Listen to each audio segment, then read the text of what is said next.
Hi everyone, this is Pastor Josh here for your midweek message, and I wanted to take a minute to talk to you about the lectionary this week. As you can see, I am not in my office.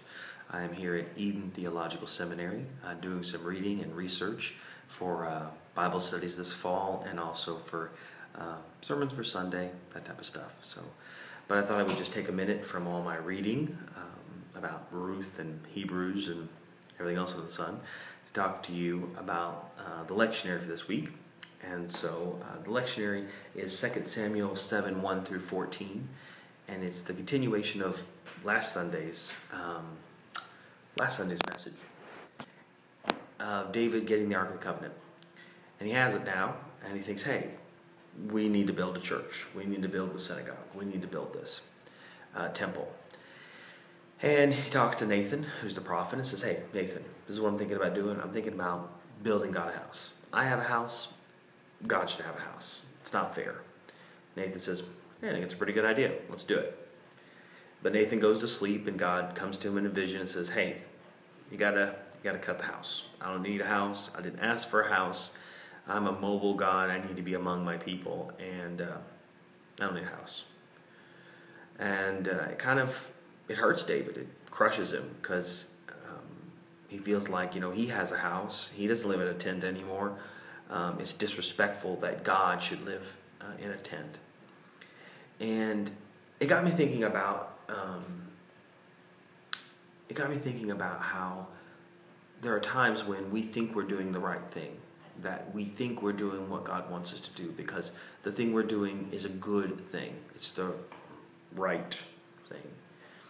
And it may not be the thing that God is calling us to. And this is one of the reasons why there's vigilance that needs to happen when it comes to our calling, when it comes to, where we're supposed to be living out our Christian faith.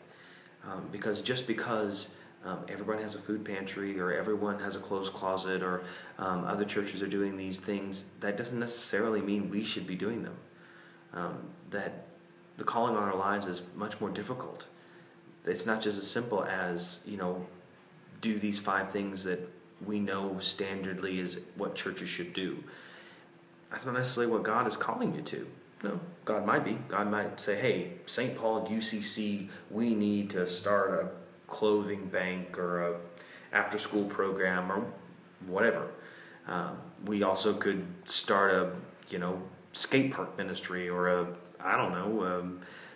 help the indigenous pink flamingos of wherever. It doesn't really matter. The point of the matter is that God calls us to different things all the time.